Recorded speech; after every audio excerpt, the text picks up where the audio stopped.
All right, movie, take it away. Thank you, Sarah. Welcome, guests, and hello, everyone. Happy Wednesday. Thank you for joining us today. Welcome to this month's webinar, Stories from the Field, Cause Chat with Black Fundraising Professionals. This August marks the 11th anniversary of Black Philanthropy Month, which celebrates and elevates African descent giving. We are excited you have joined us to connect, reflect, and grow your impact by engaging in this conversation about Black fundraising and philanthropy. First and foremost, this is an opportunity for me to learn and listen, and we'd like to begin with a short community share activity. I invite you to share in the chat. Let us know where you're joining from, what your job title is, what your position is, what your background in philanthropy is, and why you're attending today. So feel free to drop that in the chat now. My name is Muhi Khwaja, and I'm a trainer at the Fundraising Academy. I'm also the co-founder of the American Muslim Community Foundation. I have the pleasure of introducing our moderator for today's cause chat. For those of you who are joining our webinar series for the first time, a little bit about Fundraising Academy. Our cause-selling education prepares nonprofits and their fundraisers for greater measurable impact by providing learning opportunities designed to enhance their cause, their communities, and the world. We are so excited to host today's webinar and elevate the voices of our esteemed colleagues. Before we get started, here's a couple of notes. This webinar will be conversational with the opportunity to ask questions during, as well as using the Q&A feature in your Zoom controls. Closed captioning is available for this webinar. And to enable this setting, click the CC option in your Zoom controls. Caption size can be adjusted in the video settings under accessibility. In the days following the webinar, you will receive an email with a link to access the slide deck and a recording to review again at your leisure. With that, I'd like to introduce our moderator for today.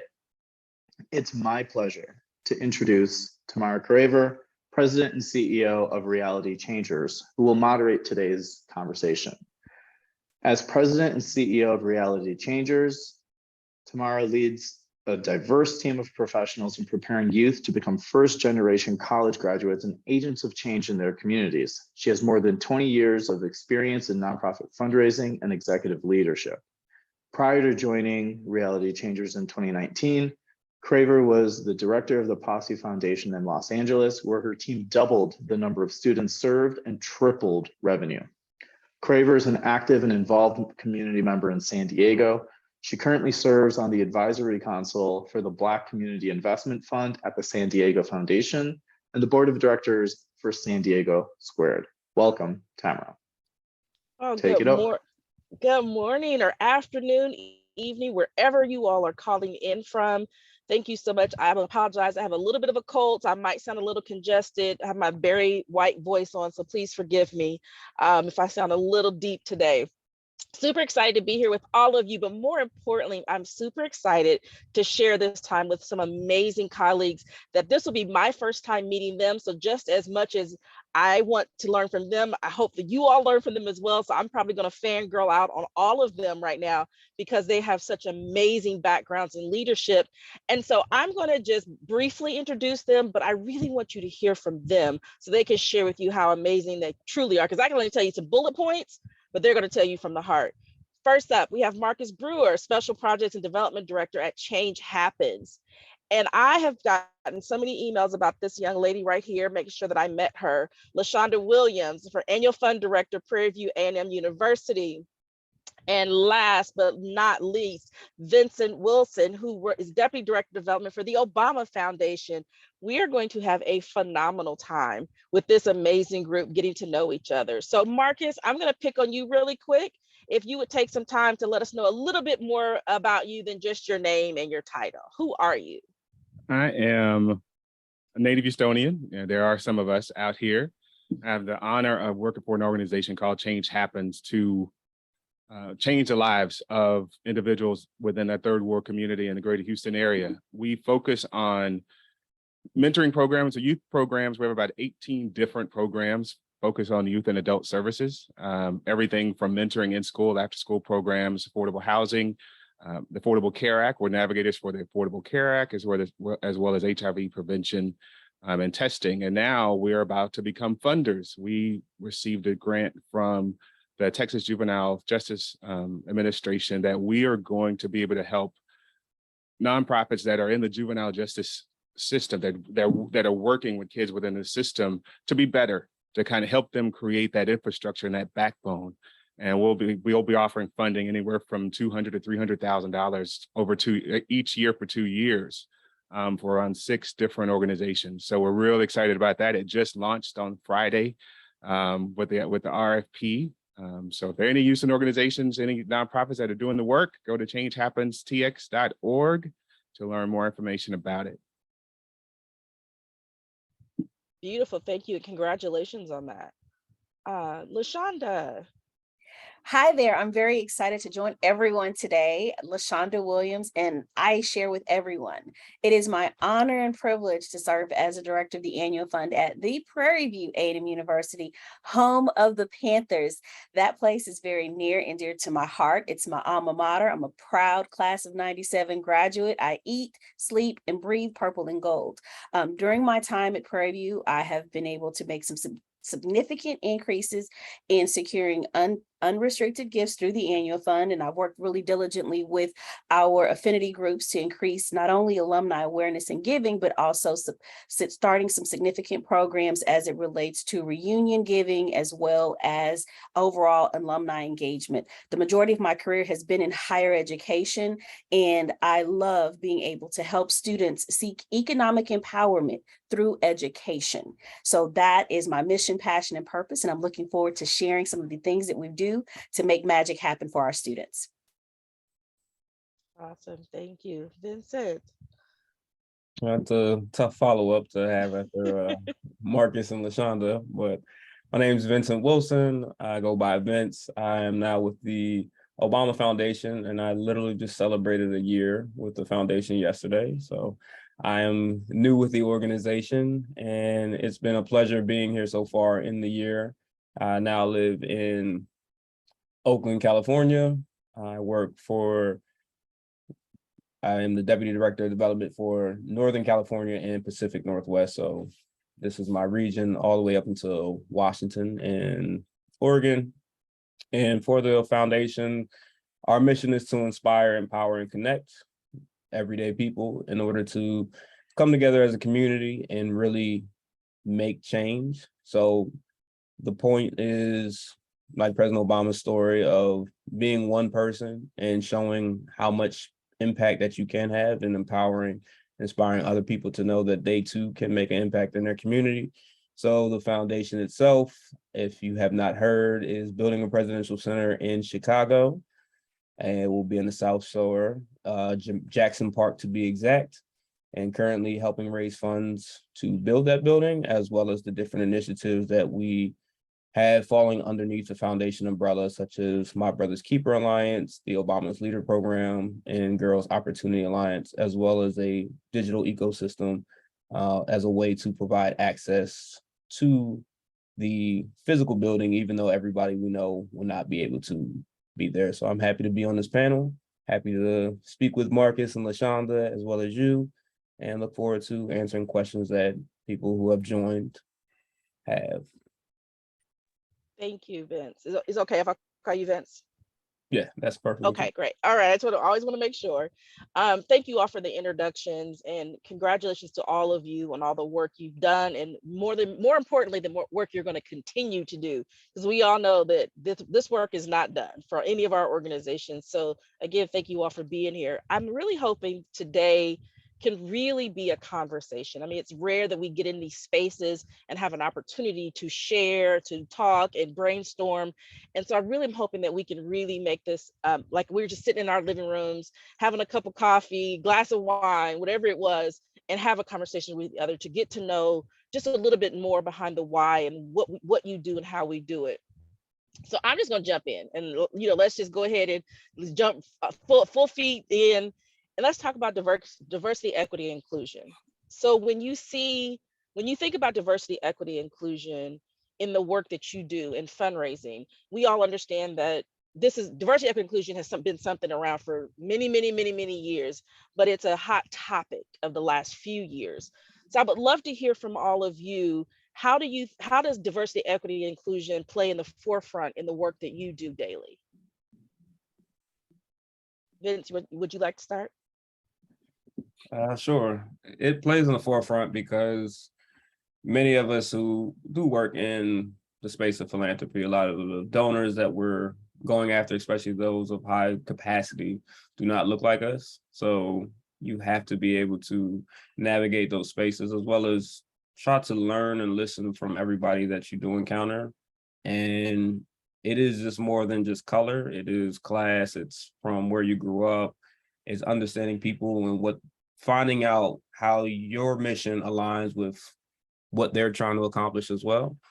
And from fundraising, you learn a lot from a lot of people that you engage with, and a lot of people that you thought that you may never have anything in common with, you tend to have a lot in common with. And so it's getting past those initial biases that many of us have of this individual based off of how they look, how much money they have, where they're from, will not engage with me. And my previous institution, Dartmouth, helped me learn that a lot, because a lot of the folks that I dealt with were older white men who went to school pre-civil rights. And at first, just from outsider standpoint, we had nothing in common, but through conversation, we were able to have diversity in thought, hear each other's opinions, whether we agree with each other or not, but we were able to find common ground, respect each other. And from that, you get to learn not only a lot about another person, but a lot about yourself and the world. So diversity, equity, inclusion is extremely important. It's more than just the color of someone's skin. It's so many other different other different facets that we have to take into consideration in order to be effective fundraisers. Marcus, can you add to that?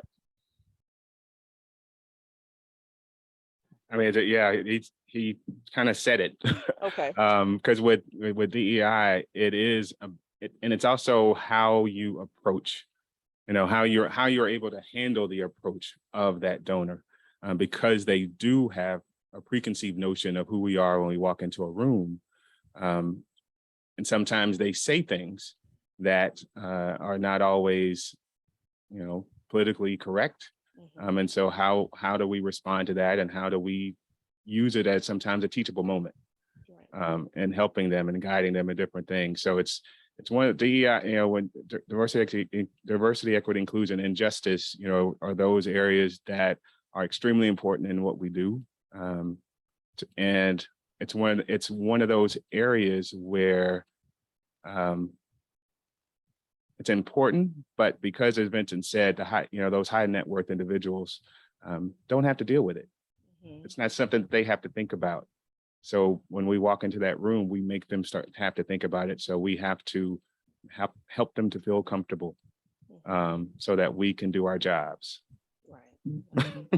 True. And my vantage point is a little bit different because I'm in higher ed and specifically working with the annual fund. I do have an opportunity to interface with the variety of donors. But what I'll say is, from a higher ed standpoint, as you know, DEI has definitely been a hot topic as of late. But one of the things that is really important is that when we're talking about DEI and we're securing larger gifts, is that we're very intentional about our conversations with our donors as we're thinking about the linkage, the ability, and the interest.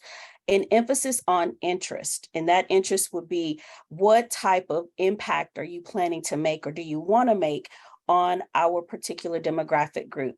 And so for higher ed, significant impact goes beyond just a gift. It is opportunities for internships for our students. It is opportunities for mentoring for our students. It includes opportunities to engage with networking in a meaningful way so that they can also acquire the soft skills that they may or may not have been exposed to. Prairie View A&M University is an HBCU, and we continue to serve a significant number of first-generation students. And as I shared earlier, many of those first-generation college students are seeking economic empowerment through education. So it's important that we not only have financial resources, but we also have individuals that are in professional settings to create opportunities and to build those gaps for those areas that students have not been exposed to, but are looking forward to becoming parts of those various sectors. So DEI, very important, but from a higher ed standpoint, we want to look at it holistically and how it can impact students in a very you went mute on us.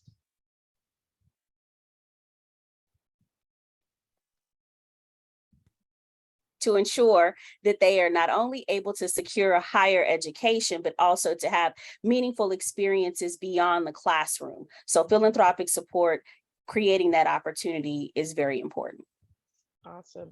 So just to add a little bit or ask a little bit more about that, LaShonda, with working with the HBCU, when you're speaking to donors, are they typically donors of color or are they donors from across the board? What is the demographic of your donor population? So the majority of our donor base, as it relates specifically to the donor, to the annual fund, is African-American donors, because I primarily work with our alumni. However, what we've seen from a statistical standpoint, one of the things that both Marcus and Vince have mentioned is that our higher end donors tend to be donors that do not look like us, that are friends of the institution. However, they have the significant amount of resources to make a more significant impact. In those instances, again, those conversations are intentional about how we want to engage those particular individuals and or entities, because it's not just a one-stop shop, it's an opportunity to transform lives. And the best way to transform a life is to develop a long-term relationship. So our Office of Development has been very intentional with creating long-term relationships with all donors of both color and non-color. But when you're talking about from a giving standpoint, the most significant gifts come from friends of the university. Awesome. Thank you for sharing that. Thank you. Vince, I had the privilege of just yesterday being in Chicago, and I saw the new library, the groundbreaking area. It's going to be spectacular. So even just thinking about the work that you're going to do in terms of fundraising for, our former president of the United States, what are some things that you have to take in? Are there things that you do have to take in consideration when you're approaching donors? Again, thinking about the population, because I'm assuming it's a very diverse group of people that you're approaching, but are there things that you have to do different fundraising for the political library versus when you were in the university setting? Yeah, so even though we're a nonpartisan foundation, due to the fact that he is a Democratic president, you have to do a lot more with trying to really push out the narrative that this is nonpartisan. We're reaching across both ends of the spectrum. But a lot of people will just be like, oh, this is political fundraising. It's like, it's not. We're working in higher ed, it's for the college. I'm dealing with alumni, people who are invested and hopefully have had transformational experiences during that 4 years, 5 years, or however long they were there at the institution. Where here you have people who are alumni, we call them, as people who have worked in the administration that period of time, or people who just love Obama, or people who have never given, and then you have to go out and find that correlation between the two, where at least at higher ed, this is where they fell in love, or this is where they have ties to. Where when you work at this organization, it's fairly new, it's a foundation, you had the immediate influx of folks who will want to support because it's President Obama. So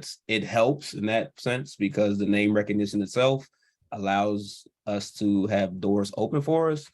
But then it also can be an obstacle to overcome because of the name, or because of some of the gifts that we received. It's you already have enough money. Like, why do you need money?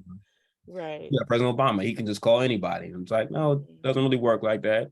Or the fact that it is in Chicago, and compared to a institution, when you go to homecoming, you always come back. Like, you call that your home. You started there, where you've never been to Chicago and you live in California, and I'm asking you to donate money for something built in Chicago. You're like, well, how does this affect me?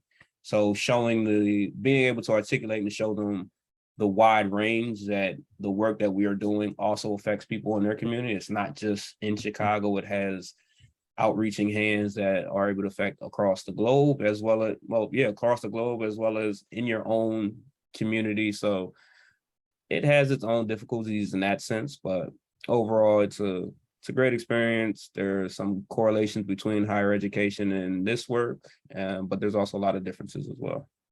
Nice, thank you. So Marcus, I kind of want to go back to something you said earlier, if you don't mind. You talked about sometimes going into spaces and sometimes things are said that were politically incorrect, and having an opportunity to invite somebody to consider a different way of saying something or talking. Just in your experience, in your tenure in fundraising, how is that happening more, less? Do you find, in different spaces, you're having different conversations? Because I think about the conversations I may have had pre-pandemic, quite honestly, pre the Black Lives Matter movement, and then post. So I'm just wondering, because you mentioned it, just kind of stuck in my head. I would love to hear from you kind of what you've been feeling and hearing lately. Okay. Well, first, let me say I am in Texas. So Texas is was saying pre and post. Well, we shouldn't even say post. We are in it. Correct. In the thick of things. Yeah. So it is what it is. The donors are the donors, and it's been about the same. And it's not always. And I've learned that it's usually not intentional when they make a comment. Usually. But then there are times when you overhear conversations, it's intentional, but I know the difference. And so it's one of those where it's not as often, but I've just learned to know what the intention is of that person, and then redirect away from that. And it kind of depends on where we are in the relationship, how far we are in our visits before I address it or I bring it up, or if it happens more than once, to have a conversation with them. And then if it happens more than once and I just bring it up and said, oh, did you know? And then I've shared with them whatever it might have been. An example, I had an older lady, where she was from Leakey, Texas, little town, and she talked about the colored guy named Fred that lived there. She meant no harm. She was 83 years old at the time. Meant no harm. So at probably our second or third visit, she made a comment again about a colored person. And so I just said, did you know that that's maybe not the the term that you should use when you're talking about a Black person or an African-American person, And she goes, I know. She knew, but 83 years old, she was stuck. So it's just sometimes in Leakey, Texas, all the 80-year-olds, they probably all speak the same way. So it's just one of those things. And as a Black man in fundraising, you just have to learn to adjust and pivot, and not respond or react every time that it happens, in the way that you feel, and then also try to figure out how to not show it. Right. Show the way you feel when you're going through it. Very interesting. Thank you for.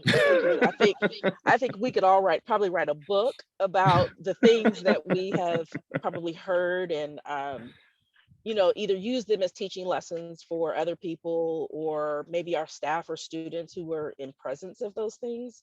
But thank you for sharing. I didn't want to just pick on you, but you said that and it just kind of stuck with me. And so I wanted to make sure that if I had questions, I'm sure somebody else might have been like, well, wait, how do you walk in this world in that way? So thank you for sharing that personal note as well. So you just mentioned also that you'll be giving money away as well. How does that represent in your community, in your organization? You walk in and you're the person who has the ability to say, hey, we're going to give you some money. Well, is that different from? Well, let me just say, Tamara, I am not the person who will make that. Let's be clear. Right, do you know the person? You know the person that can do it. It is a committee that will make that decision. Okay. The RFPs have to be submitted. Everybody gets the same information, and the committee will make that decision. But it's exciting. It's an exciting opportunity. Our CEO, it's one of the things that she wanted to do is get into capacity building for the organization. So this has moved us into that, and it was a really serious competition with Harris County, and we were our local nonprofit who beat out national organizations to get this to be awarded this grant. So we're really excited and proud about that. But it is a very cool feeling to be able to help these organizations, because there are a lot of organizations that are doing some amazing work in the juvenile realm, working with these kids, working with the youth to help them create a different path. And so we're going to be able to help them to be better stewards. And then it's very intentional. It was written so that 20% of the funds are for grassroots, not for the big organizations. So 20% of the funds are for the small, just starting out organizations that are doing great work, but just need that extra to take them to that next step. Okay. So really excited about this, and can't wait to see. I'm excited just to kind of read, some of the things that are going to come across and see the work that these organizations are doing. Oh, very cool. Very cool. LaShonda, I have a question for you in particular. What do you want donors and colleagues to know and understand about Black philanthropy? Oh gosh, there's a lot. There's so much to know. So specifically, with Black philanthropy, it is very intentional. And one of the most important things that we all need to know about Black philanthropy is it's not new to the African American or Black community. Philanthropy began with us, right around the time when, emancipation happened and we were trying to create opportunities, and it will be considered grassroots, and it's not always considered official philanthropy when you're working with some of the non-traditional spaces. And so philanthropy happens not only with, grassroots, but it also happens within our households and our communities. Recent studies on, high wealth African American donors and how they give and the impact of their giving, a significant percentage of them indicated that a lot of their giving is to their families directly because they want to create opportunities for the next generation.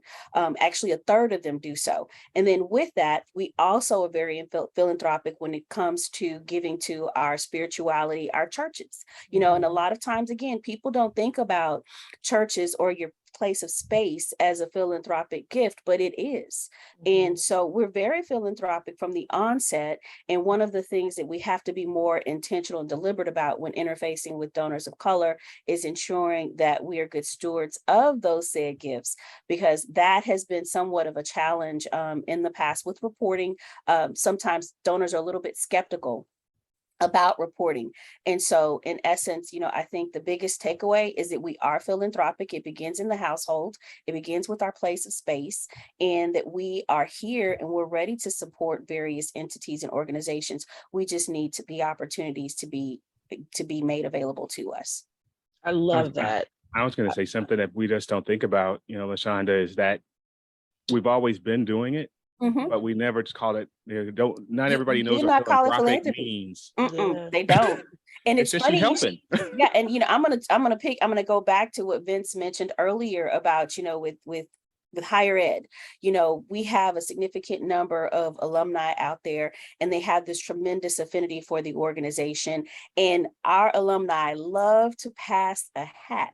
And so one of the things that we've been working really carefully with our affinity group specifically is creating a space for them to create a direct gift to the university so they can see the gift in real time, because I mentioned earlier the accountability factor, and showing them how, yes, collectively you can raise these funds, but let's do it in the appropriate manner, making sure we give the gift directly to the institution so that we're able to adequately note your philanthropic support. Because in many instances with the organization, sometimes they'll collect all of the funds from roughly 200 plus individual donors. So by the time we receive the gift at the university, it's counted as one gift because it's coming from that individual. So we're having to shift the mindset when we're talking about and working with the affinity groups to make those gifts gifts directly to the institution so that they can be credited accordingly, and so that we can have an accurate account of the number of donors who are actually contributing to those individual specific areas that they want to give to. And, working with affinity groups over the past 6+ years has been amazing, because I've had the opportunity to educate them on the better way to make those gifts to the university, so that we can demonstrate the impact in real time by having quantifiables. Because again, the power of giving is in the number of people, and we all know that from the Obama effect.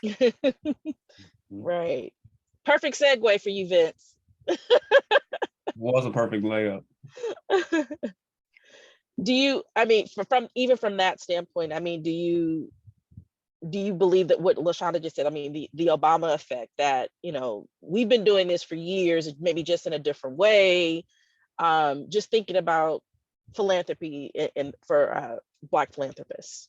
Absolutely. What LaShonda said and what Marcus added is completely true. And her and I had this conversation when we saw each other at the conference, where when you think of philanthropy, or when you say philanthropy or philanthropists, especially, well, in the community as a whole, but especially in the Black community, you're going to think of Warren Buffett, you're going to think of Jeff Bezos, you're going to think of, whoever has a lot of money at this period in time in the country. But majority is going to be someone who's white and male. Now you have Mackenzie Scott, who's going out here and doing amazing things. So you starting to have some females, but again, it's high net worth, high capacity individuals, where as soon as you say, oh, you can be a philanthropist, oh, I have enough money. That's usually what happens in our community. So what we have to do is really be able to show people how they too are philanthropists. They too can make an impact, whatever they have. And statistically, it shows people who have higher net worths, percentage-wise, yes, their gift makes a larger impact because they give much more money they're able to. But for that everyday blue-collar worker who's giving some money, percentage-wise, they're actually giving a larger percentage of their money away. And it's showing that, and it's being able to articulate that. So like she said with the church, you're tied 10%. If I give 10% of, and I only make $30,000 a year, that's a lot. If I have a capacity of 150 million and I give you $100,000, that gift makes a lot more impact, but it didn't affect you as much as if I only make 30,000, I gave you 3. So it's really being able to articulate that you do make an impact, and collectively we're able to make a larger impact. If 100 of us are able to give $100, you have $10,000 right there. Right. Or if you break it down to what I try to do with some of the younger donors that I deal with, is you could break it over a year, or you can break it over a month, you can break it over quarterly, however you want to do it. So if I ask someone to give me $1,000 right now, who's first starting off in their career, and they might make $80,000 a year or somewhere up in that, and they'll be like, oh, I can't afford $1,000. It's like, well, if you break it over 4 months, it's $250. That's a car note. If you break it over 10 months, that's $100 a month. You can do that. And most people, especially I would say my generation, can spend $100 in one night just going outside. So it's trying to reframe the way that they think about what money is, as well as we have to do a better job of trying to improve financial literacy amongst our groups, and showing that not only is giving a great tool because you should give, but you can also leverage it once you start making a little bit more money as a tax break. It's there's other financial implications that come along with giving that we just aren't privy to that information. So it's showing how it's really informing our group of individuals how to use the money to give back, show that they too are philanthropists in whatever way, shape, or form that they are able to give, and that they do make an impact. Because you can only give $5, but there's probably a whole bunch of other people who can only get 5 or 10, and collectively that adds up, and you're able to make an impact in somebody's life, as well as be a part of something that is bigger than you. I don't have to see the impact that I always make. It's great when you're able to show that, because it helps people feel more invested. But the mindset of, I'm a part of something that's larger than me, or I'm part of something that's helping someone out, because we've been doing it in our community, whether it is let me get some food to somebody down the street, or let me Right. give to the church fund, or let me go buy some Girl Scout cookies, whatever it could be. It's, you're doing something, you're not necessarily seeing the impact all the time, but you know it's helping somebody. So just helping people see that in themselves, as well as the financial literacy piece, is a huge component that we need to improve in our community. And I want to add to what Vince just said about the financial literacy piece. And that's, you know, the opportunity to pull out that gift table and demonstrate, if we have 100 people that commit to $1,000 over this time, if we have 500 people to commit over this time frame, that has been very beneficial to me when working with our alumni affinity groups, is demonstrating that all gifts matter. And like Vince said, everyone's expendable income may be a little bit different. It may vary, but demonstrating we can get to the goal. So if our goal is $100,000 and not everyone has the capacity to write a $10,000 check or the $100,000 outright, if we had X number of people to give at these various levels, we can still achieve that common goal. And so it's just really important to let people know not only that every gift matters, but also we appreciate gifts in all increments, because overall, the essence of your gift is coming from your spirit and you want to contribute. And once that goal is achieved, you will see the benefits of that sacrifice. I always like to give them comparisons, you know, depending on the group, you know, how many, you know, trips to Starbucks is it? Or how many a night out, you know, how much you're going to spend on a Friday or Saturday night, you know, at the bar, you know, that's $150, $200+ you know, that you might do in one night, and think about and try to let them know how much that $200 every month would make a difference for lots of people. I understand I'd be taken away from that fun for that one night, maybe, but the impact that they make will be so much greater. So it's always trying to make them see the different picture. And you know, like we've been saying, and show them how easy it is to be a philanthropist. Very easy. You know, you all just like brought up something even for me personally. I think someone asked me a long time ago, how did I fall into fundraising? How did I become a fundraiser? And I said, I've been doing it my whole life. Exactly. Yes, that's my answer too. Exactly. Been doing it my whole life. And my grandmother ran the Columbus, Ohio Southside Settlement House. And it was a location that people that were coming in from the South, from Georgia to Ohio, that were looking for a new beginning. And you could come there, you could sleep for a few days. She had other families that she could help place you. You could get food, diapers, clothing. And I remember every weekend as a kid going to the settlement house, packing up diaper bags and clothing and separating the canned goods, and understanding that I was giving back then. I was collecting things. We'd go door to door and collect canned goods and bring them back. And so thank you for reminding me of that good feeling right there. So like you said, we've been doing this for years. Maybe we just don't talk about it enough. Different. You know, it's just Uncle Gene, it's your cousin Jackie, you know, paying for college. It's your grandmom, it's your mom always having extra just in case somebody stopped by, or take it to that neighbor down the street who having a hard time. You know, it's just those things that, you know, we've just always done and our families have always done. We just didn't have a name for it. It's just something that we did.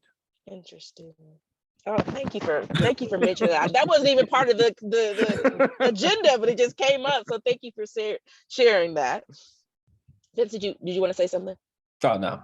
Oh, okay. So one of the things I'm just thinking about that is so very important to me and what I do professionally is mentorship. So I would love to hear from you all. Like, have you had either one or many powerful mentors in your life that have helped shape you into who you are? And or have you been a mentor and felt the same, that you also have been shaped by mentoring someone, and, you know, be it fundraising or personal? Just would love to hear from you just about what mentorship has meant for you in your field. Gosh, I'd like to start because I thought about what you just said about the first fundraising experience, and I can think about exposure going back to my church family, but also from a social setting.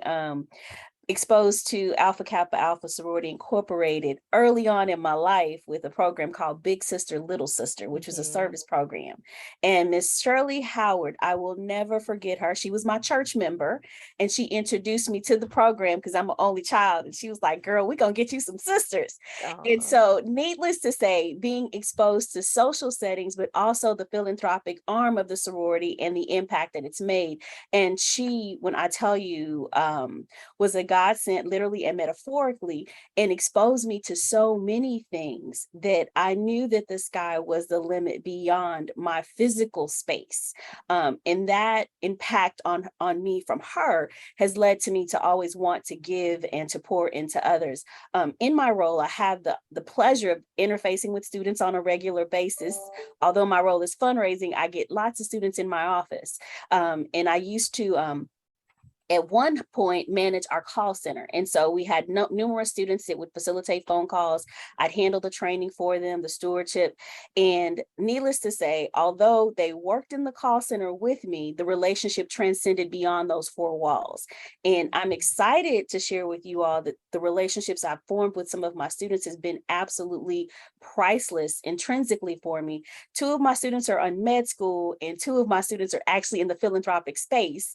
One of which is working with the Boy Scouts here in Houston that I'm in touch with all the time. And when I tell you the joy that I get, it defies words. So being in the philanthropic space is just intrinsically valuable beyond measure. And I'm happy that someone poured into me, and I feel like it's my responsibility to pour into others.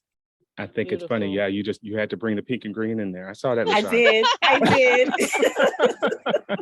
Every opportunity she has. And it's funny, but mentors, it's two of my mentors are actually on this webinar.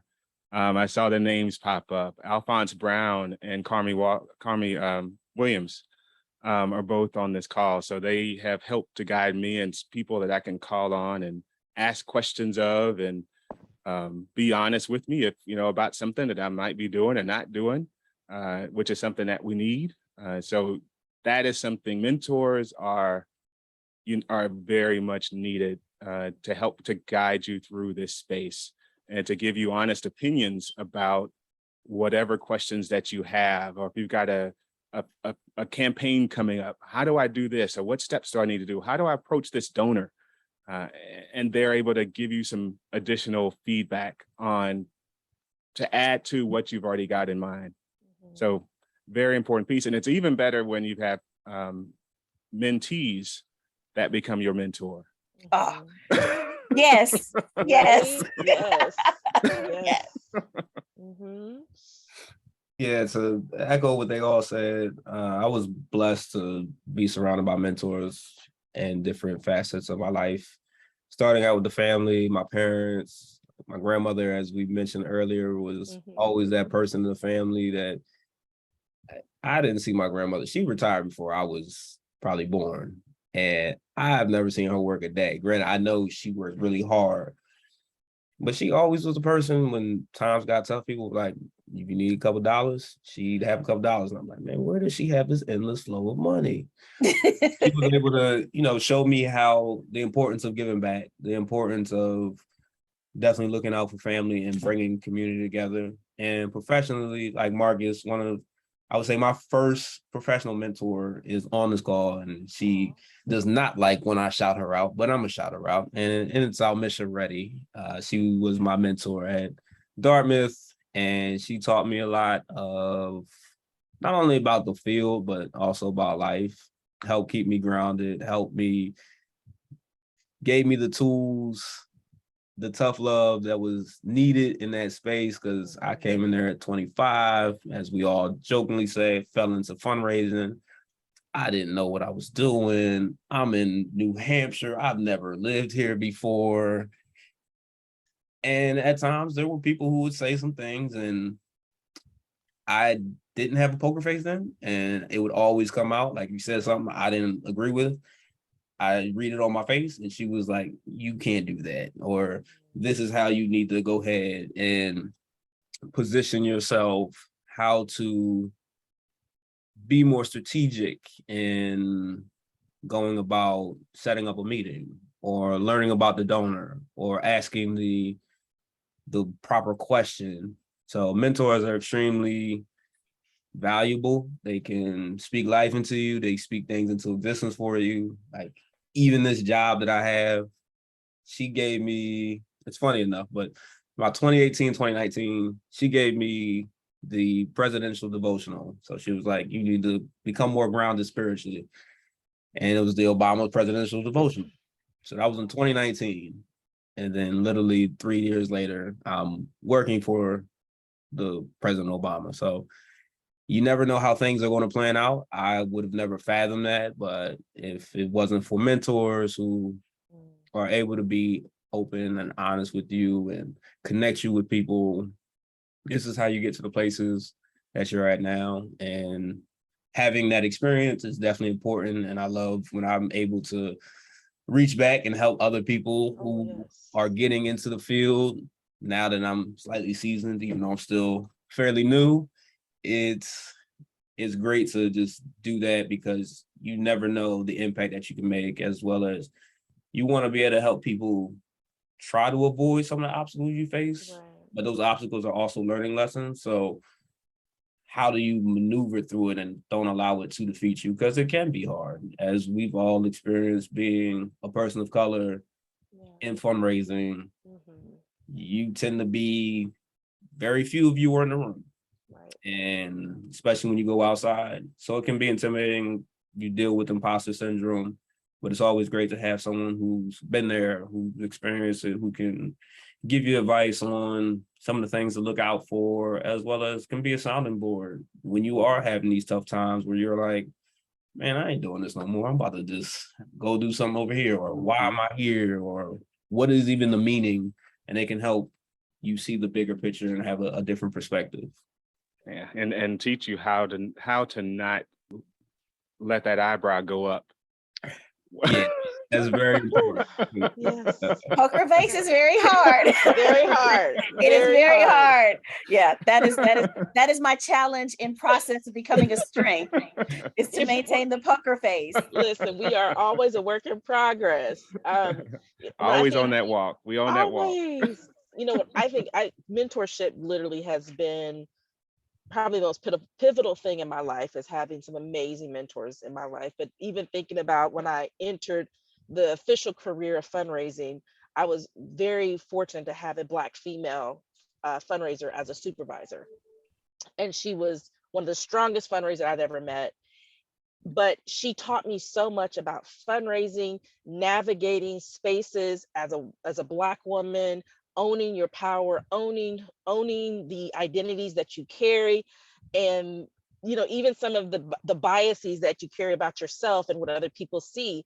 And I always say there's one thing that she did for me as a mentor and as a supervisor. There were two ladies in our department, and one of the ladies was out, and she was not a woman of color. And so our boss comes to me and she asked me, so how many tables do we have left to sell for the gala? And I said, oh, I'm not sure because I only handle the auction piece. So-and-so handles. And she just stopped and she looks at me, and then she shut the door, and I'm thinking, uh-oh, here it comes, and sat down. And she was like, don't you ever not know the answer.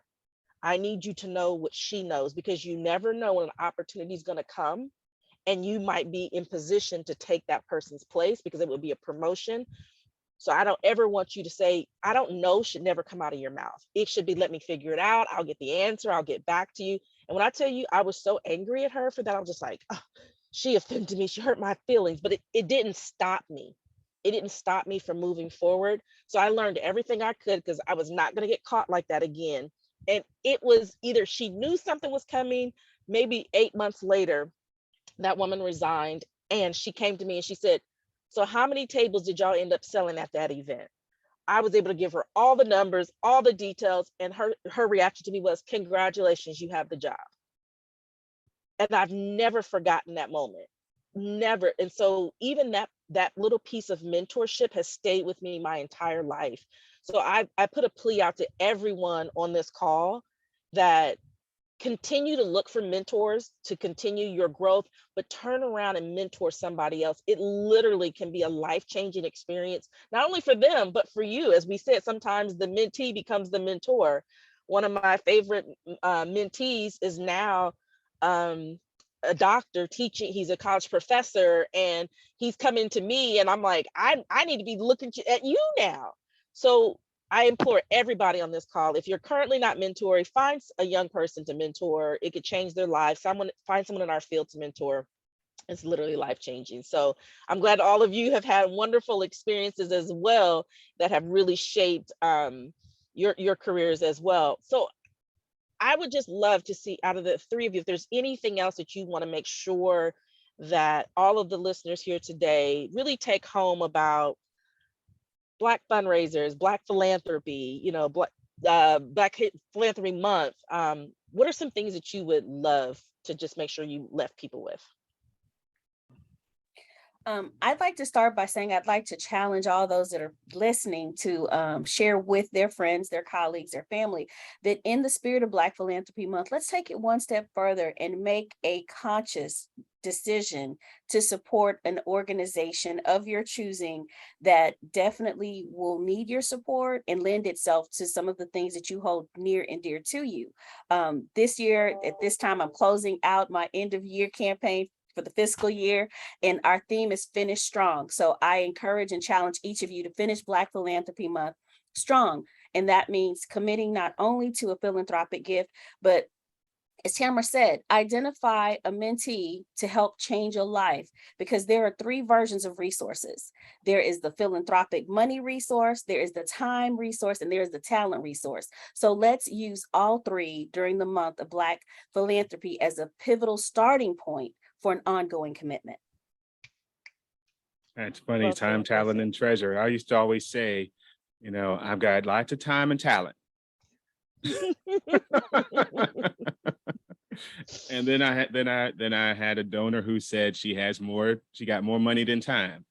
Okay. So I was like, I'm here to help. Mm-hmm.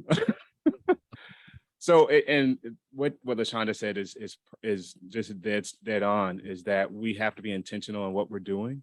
And when we are out and doing things personally, that we remember that we represent our organizations, no matter where we go, especially when you're in leadership positions. And so think about what you're doing out there, who you're meeting, how you're engaging.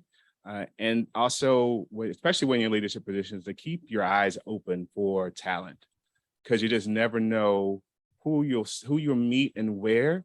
Because we're fundraisers, so fundraising is really all about the person. It's about the relationship and how that person connects. So an amazing fundraiser could be that waiter that you just met, who's got the bachelor's degree already, working that job and another job because they have to, but they're just looking for an opportunity. They could be your next great annual funds specialist. It could be anything. So that's one of the things to think about, and also remember, when you are looking at Black donors, that each is unique. There's not the same. You can't just create the same presentation that you used for this person, for Miss Scott will not work for Mr. Smith, Robert Smith. So it's just different things and how you approach and how you make that connection. Yeah, to echo with what LaShonda said and Marcus said, you just have to be intentional moving forward. So be intentional about with your gifts, be intentional about your time, your treasure, your talent. And yeah, since it is Black Philanthropy Month, definitely go out and support at least one Black cause. And, you can find that this is just a start for right now. And hopefully you're able to continue it moving forward. And also for all the fundraisers on the call of people of color, know that you're not alone. Know that there's more of us who are coming up here and who are going through some of the same things that you have.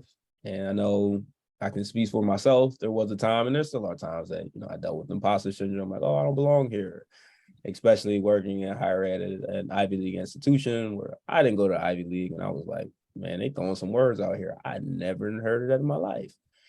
And it made me feel like I wasn't smart enough. But ultimately, I went out and figured out those words and like, you could have said this in a different way. But it's always just continue to push yourself when you don't know something. And that was one of the things I learned about imposter syndrome. Most of us will have it if we don't know something. So get over that fear of not knowing and just go figure it out.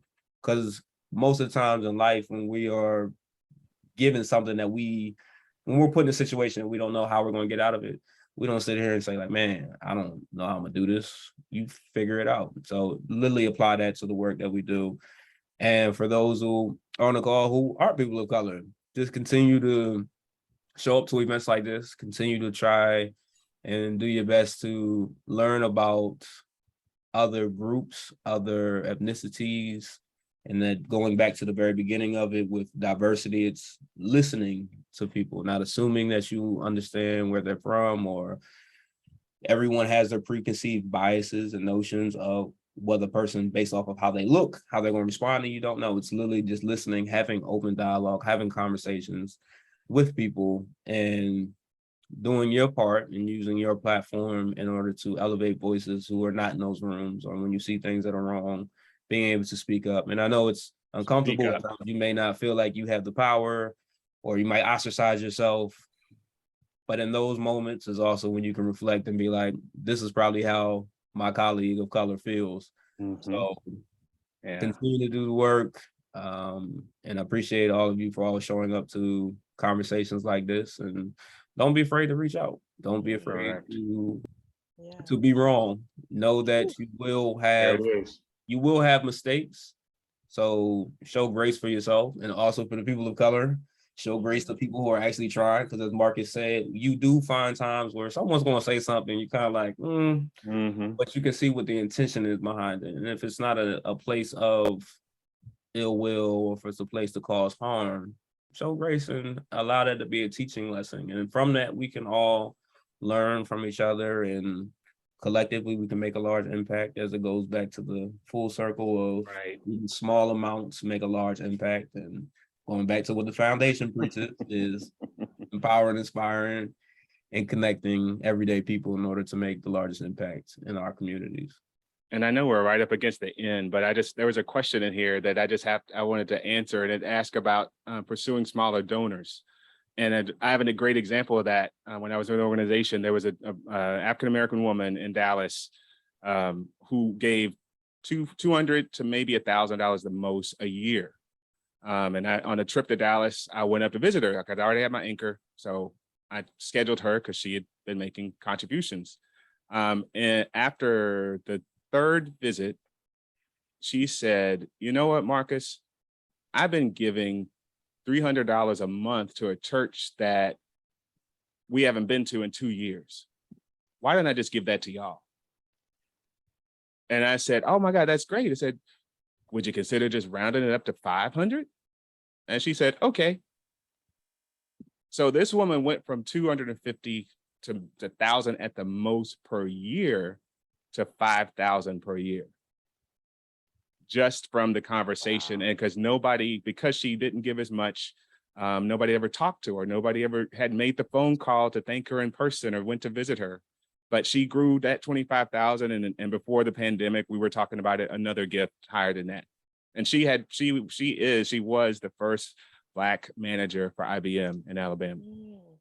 Yeah, and to Marcus's point, to jump on the fact of like smaller donors, a lot of people who are given to you, who are smaller donors, and you've never spoken to them, they clearly have an affinity for the organization already. People aren't paying attention to them, and you'd be surprised the amount of capacity that they have. So for me, my first experience with that was with an older gentleman when I worked at Dartmouth. He gave, a couple hundred. He may have gave $1,000 a month, and no one ever paid any mind to him. He was in his 90s. And literally by having a conversation with his classmate, who then called me, and then I spoke to him, he went from $1,000 a month to I'm gonna write you an outright check for $100K. So granted, you won't always have those individuals, Right, but they're there. There are a lot of people who, like Marcus said, $300 a month, and you're like, why don't you round up to 5? And you're like, oh, okay. But also know if they say 500 very quickly, that means they probably can get They gotta do more. So then you take the 500 right then, and then you circle back with them and see about giving more. But don't overlook the smaller donors, because they can turn out to be larger donors. They just haven't had anyone speak to them. They just gave off the thing like, oh, I like this, and I have $50 laying around, so I'll give it, and you don't pay it no mind. But that person can make if you can get $50 a month, you might be able to do 100, and then you can do 100. Now you're from $600 at the end of the year to $1,200. You doubled it, or even more. So You definitely have not because you ask not. So I believe that. And even with Closed that, mouths. and even with that, one final piece, and I apologize, Tamara, this is the one tidbit that we don't talk about often in our community, which is very taboo, which is the planned gift. And again, with smaller donors, those that are making those modest gifts over time can be our primary donors for planned gifts. And if someone has an expendable $50, $60 a month, that can transition into an insurance policy to benefit an organization, which could have even more impact that they could in real time, but creating a legacy and an opportunity for them to live in perpetuity. So as we're thinking about Black Philanthropy Month, there are many ways and many vehicles, but let's also remember that small gifts do matter, and that over time we can give a lot, but we also can make a small incremental gift to a life insurance policy to impact an organization beyond our years. Yes, I love that. Thank you for sharing that. Something else for us to think about. We have a few questions in the text, in the question box. Muhi, do you want me to go ahead and just ask the question or read them out? How would you like to do the questions? I'm more than happy to make it a little easier for you and take a look at the Q&A tab. So there was one that I answered in chat already, and that was on where to recommend finding or looking for a mentor. My suggestions were Association of Fundraising Professionals and any alumni association that you might be part of. If anybody has anything to add to that, feel free. There are a variety of professional organizations. So I would have to go back to LIA, linkage, ability, interest, thinking about the organization that links up more so with what it is that you're seeking, and the ability, meaning their availability and the frequency that they're made available to interface with individuals, and then your interest level with that particular entity. Specifically, as we're talking about Black Philanthropy Month, there is an organization, AAOD, African American Development Officers organization, which is available, and they link up individuals with mentors. And I just recently attended the HBCU Philanthropy Symposium that's hosted by Delaware State, and they're in the process of forming a mentorship opportunity for development officers of color who are interested in seeking opportunities to galvanize and to continue to perpetuate the philanthropic space. And I would have to throw out a plug for the Men of Color in Development, a new organization that's affiliated with AADO as well. We just hit our 1-year mark. Amazing. And I see these being dropped in the comments by Christopher and Keith. So you guys are spot on with that. And I would just add, I would just add, go ahead. Anybody that you look at as someone in a position that you want to be in, feel free to reach out to them. It's great when you find someone of color, but if it's someone who's not of color, but they're in a position you want to get to and you can get knowledge from them, reach out to them, or just look up on LinkedIn. Like there was an experience, like one guy I saw was highlighted in Philanthropy Today. It was a Black dude, never met him a day in my life. I reached out to him on LinkedIn, like, let's set up some time to talk. So you also have to go out and reach out to people in positions that you would want to be in. And everybody, you can learn from everybody. So don't feel afraid to listen to someone who may not look like you, who may grew up in a different background. It's always great when you find somebody who looks like you. But for those who may not have access immediately, of course, all these links and websites are great. For Men of Color, AADO are great. But if it's someone in your organization that you look at like, I want to get to that level, ask them to shadow them. And more times than not, people are happy to share their expertise with you. That is fantastic and something that people may be shy to do. So it's a great recommendation and practice to encourage others to be that bold. So thank you for sharing, Vincent.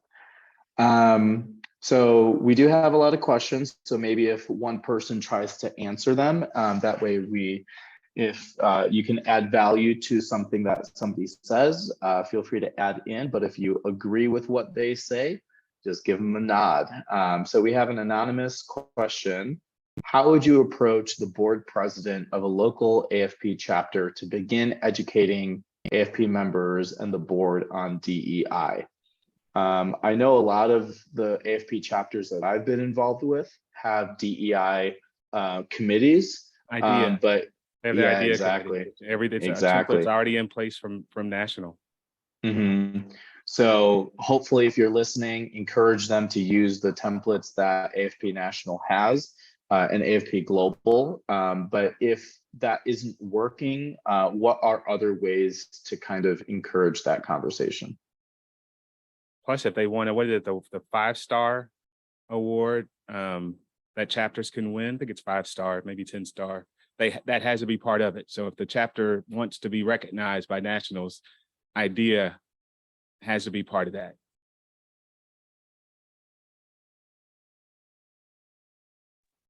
Great. Any others want to chime in?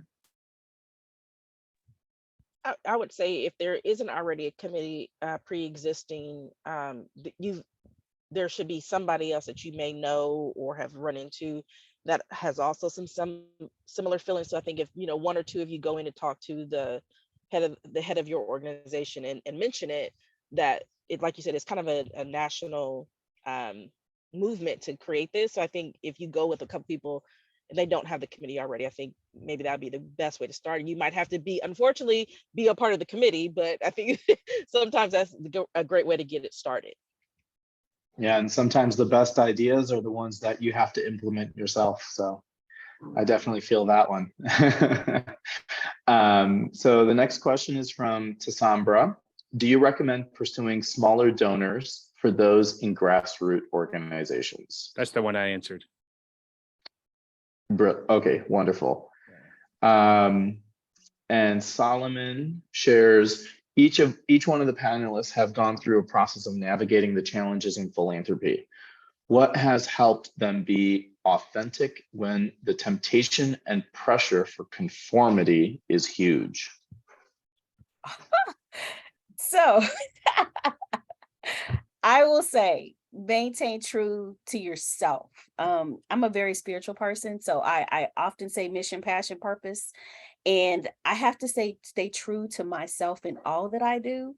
And when I feel that I'm at a point where I cannot be true to myself, then perhaps that may mean that may not be the journey that I need to continue down. Because, philanthropy is very passion driven, it's head and heart, and people can tell if you're sincere or insincere about the work that you do, because it's projected in the way that you convey the message, in the way that you share the story, in the way that you speak about your cause, in the way that you talk about a donor may make impact. And the last thing you want to do is put yourself as a professional in a compromising position that you're not comfortable with. And then it could tarnish your professional reputation. So maintain truth to yourself is what I would say. And if it doesn't align with your mission, passion, and purpose, then it's an opportunity to transition onto something else. And it's interesting you say that, because one of the gentlemen that presented with me was on the call, Chris, from Men of Color in Development. That was one of our topics. So one of the conversations things that we talked about was, how do you remain true to yourself? And just like on this panel, you got two Black men with beards. And, few years back, that would not be the case. Fundraising, you go clean shaven, you might have a mustache, maybe, but definitely not a beard, and full grown and bushy at that. You're not going to have that. So it's one of those things where just folks can read through the BS. And by allowing yourself to be who you are, you're able to do your job better. You can walk into a room with a purple shirt and a tan jacket without worrying about not having the wrong color, because the uniform was a black suit, gray suit, navy. You went in there muted colors, and as a fundraiser, you didn't go in there to bring attention, colorful things that brought attention to yourself. But as Black folks, we just bring attention to ourselves just because of who we are. And our color and our outer garments just add to the flavor. So now, COVID has allowed us to kind of break that shell, break that mold a little bit more, and it's more acceptable in what we do and how we do it. Yeah, just to add briefly to it, what LaShonda said, when you're not authentically yourself, you feel it, and it's a lot harder to do your job, and people can read through the BS when you're not all the way in. And for me, I had a moment where I think it was my first year at Dartmouth. I had gone to a conference and I was talking to this guy who was not at the Ivy League, and it was a white guy. And we were sitting there talking, and he was like, "Why do you talk like that?" And I was like, "What do you mean?" I was unaware of that I was speaking differently. And he was like, "You talk like this." And I was like, "I am?" And then from that moment, it was like, man, you're trying to be something or trying to put on for what you think this is what Dartmouth is or what the Ivy League person should sound like. And it's not you. And I felt really uncomfortable. And then from there, as I continued to be authentically myself, all the people who I thought I had to be in a certain way or deal with the older generations, they appreciate the fact that I was authentic and not like everyone else. So, you were put on this place, on this earth, to not be like anybody else.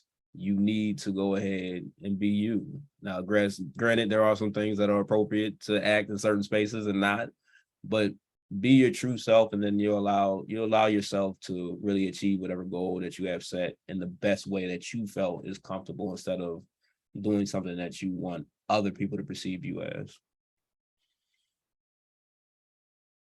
I'm glad you mentioned code switching, because we often have to do that in this space.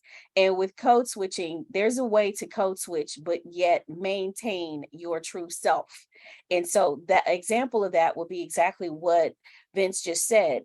Having the knowledge is one thing, and how you convey it is totally different. Understanding your audience is really important. So knowing the demographic, but that doesn't mean that you have to change who you are. What it means is that you have to make sure that you're well versed with the type of demographic that you are interfacing with. That doesn't mean that you are not being your genuine self. It means that you're being a professional. And so just always keep that in mind. As long as you're prepared for your meetings and you are aware of the particular demographic constituency that you're engaging as a professional, then you're being your true authentic self, and you won't necessarily have to code switch as much. But at the end of the day, trust me, people can tell when you're not being genuine. And so the last thing you want to come off as someone who's pretending to be someone that they're not. What's important is that they accept you as you are and understand that you are an intelligent individual who's done their research. And that is the perception you'd rather them have than to have a perception of you being someone that's disingenuous.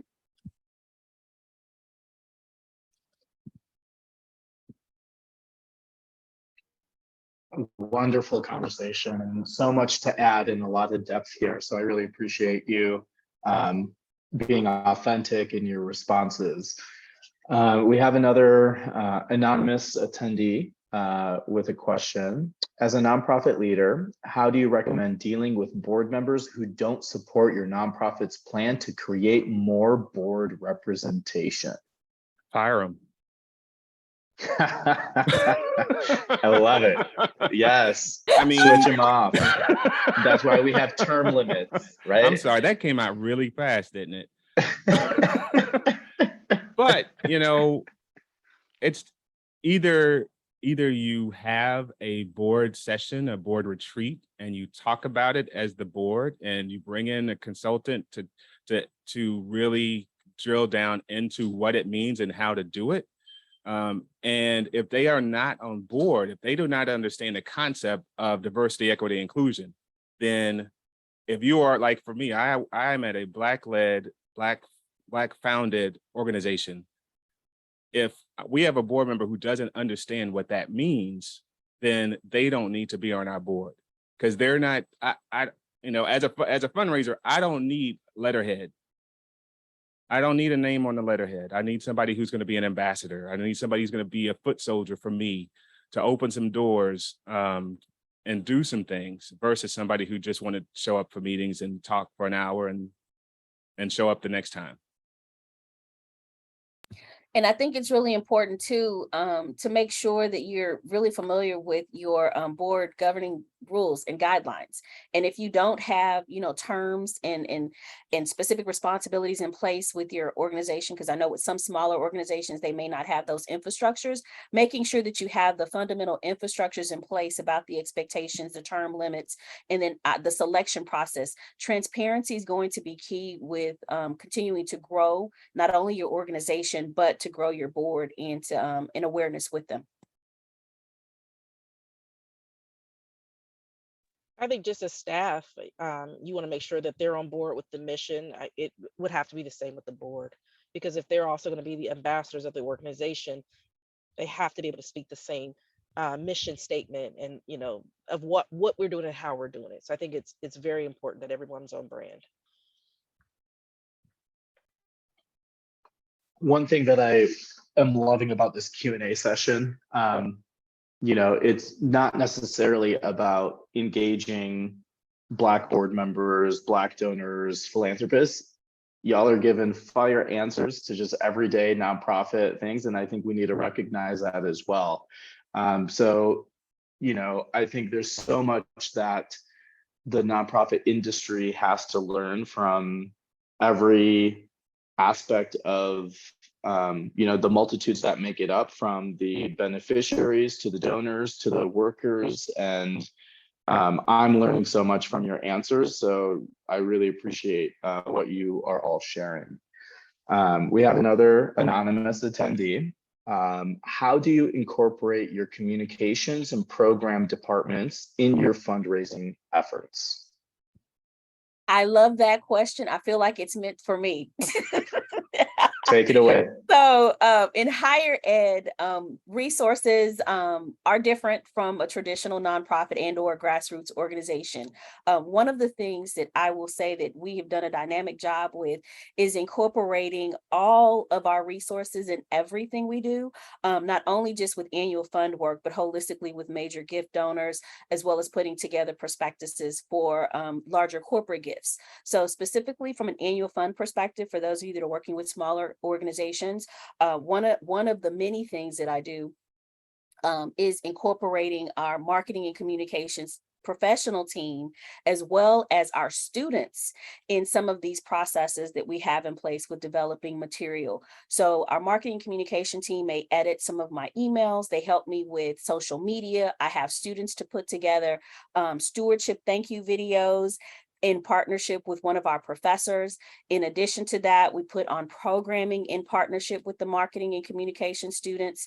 I work across campus with everything I need. You know, during the age of COVID and everything went to videography, at one point we were hosting a scholar series, a virtual scholar series, and we partnered with our IT team to help with video production and editing, because our division specifically didn't have the resources to pay for that.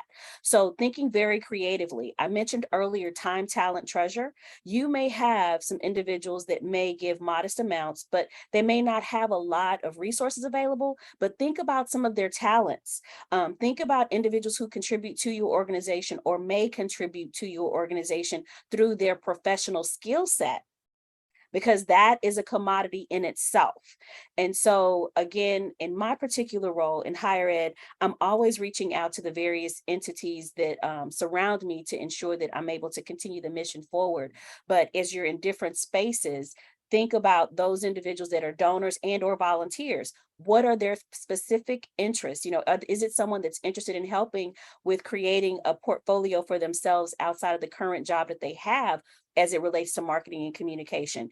Is there a student that that is looking for an internship opportunity that can work at your organization to create a portfolio that's on their path to success? So being very creative and looking not only in your immediate space, but the spaces around you of where interests lie to help continue to support your organization.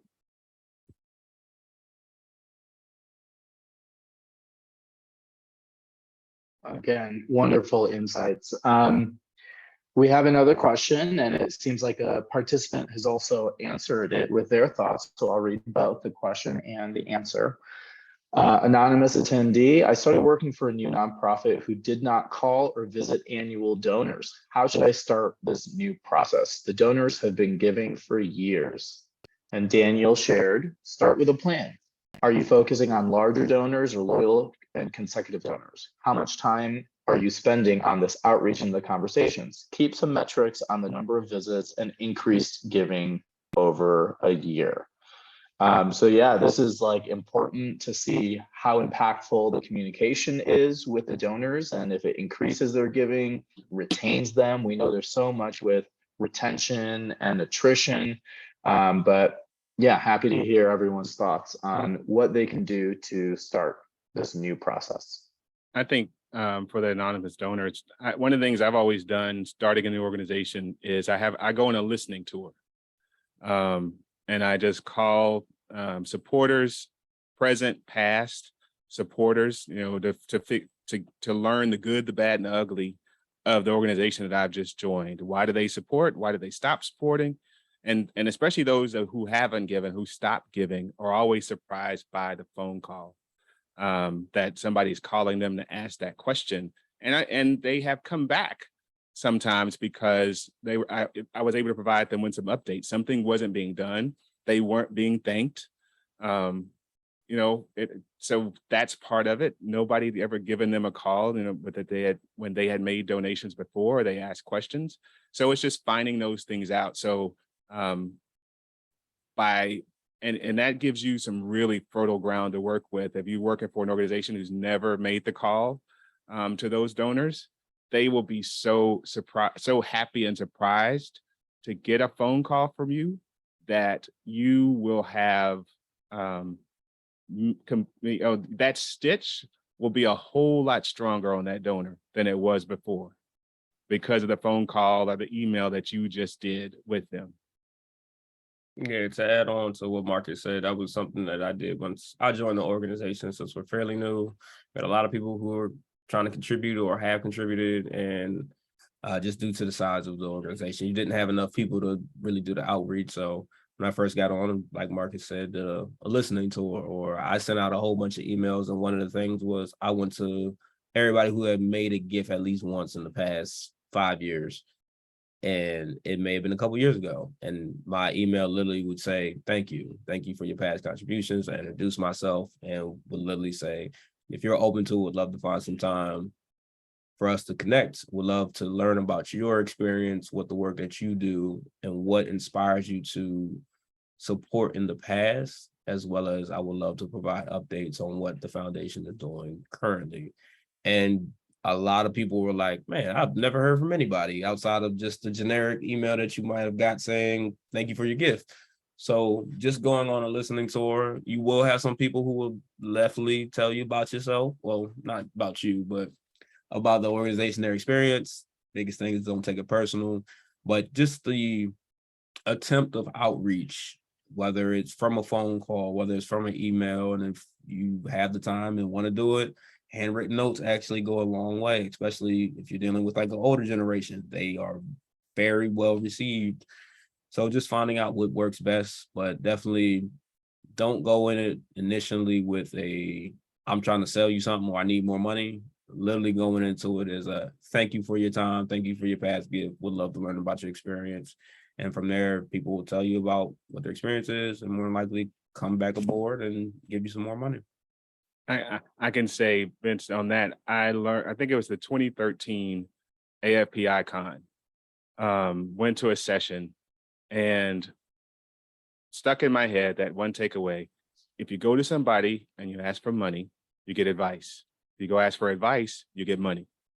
So that's how I like to think about it. I call and I ask for advice. I'm trying to figure something out, and how do we move, do something going forward on this initiative. And then we go from there, instead of saying, can I have?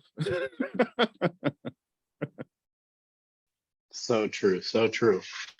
And the last question in the queue from Nasira: any advice for how nonprofit board members can best go about fundraising for our org's respective events and the org itself? First, don't make them be your fundraiser. Don't, because that's board members, the board members we have, I always have to tell them, you are not the fundraiser. I am the fundraiser. I'm the development person.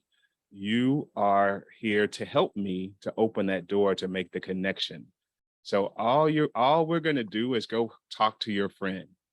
We're going to go have lunch or coffee with your friend. That's all we're going to do. And then we're going to talk about this organization that we both support. But we're not going there as a fundraiser to ask for money. We're just going to go talk about what we do and how we do it. And then we figure out if that person aligns with what we do. And then we move forward from there. I would like to add the taboo that I mentioned earlier. For board members who are truly indoctrinated in the organization, one of the best things that they can do, in addition to their annual support, is to create a space for your organization in their estate plan. We have to continue to educate not only our donors in the nonprofit sector, but our board members about the importance of the opportunity with estate planning and how it can have a long-term impact on our organizations. Again, because most people are able to make more significant gifts upon their transition in their real time. That is a substantial way that they can not only, one, demonstrate their support for the organization, but two, create an opportunity for sustainability in perpetuity for that institution. So considering those dual designation gifts make a significant difference. Not only do we want your annual gift, but we'd like for you to consider including us in your estate plan. And it can be a modest gift, but that can also transition into a story to educate others about the importance of thinking about your organization long-term and creating sustainability systems in place. So I definitely encourage everyone who is a donor of your organization to think about, or just put a little box on your solicitations about whether or not they're interested in receiving information, or if they've already included your organization. But again, in the African American community, estate planning and insurance policies are very taboo. And it is our responsibility to educate people of color that it is okay to include your organizations in estate planning. Planning for your family is great, but also creating an opportunity to impact others is even more impactful. Yeah, just to add on what they said about the board members have to have buy-in themselves, so they also have to have skin in the game. So if you're a board member, you also have to pony up yourself.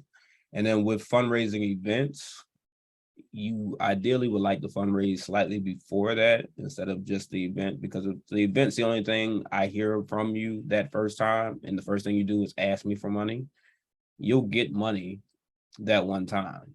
Because it comes off very transactional. And if you're trying to sustain an organization, you want to build relationships where I will continue to give you money, not just for, I give you money, I show up to this event, I eat a nice spread, a charcuterie board, whatever it may be, but then I don't come back. So with these events that you host, definitely have the reason behind hosting it, show what the work that you are doing, how everyone has been impactful in the past, and that you would love to follow up with everybody and make sure that your organization, your board members know all the names who are in that room, and then immediately follow up with them within a week or so, and then have that fundraising professional go out and do those follow-up calls. And board members are usually brought in as, usually when you're dealing with like higher capacity, but granted, if you're a smaller organization, larger donors, where you say, I would love to have this call with you, and you make them feel important by saying, and my board member will join me. And then they feel like, hey,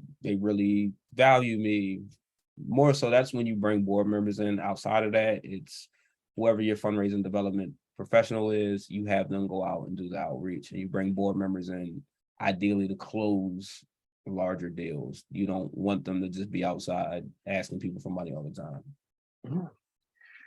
Wonderful insights. And as we're at time, I want to be respectful of all of our attendees and your time as well.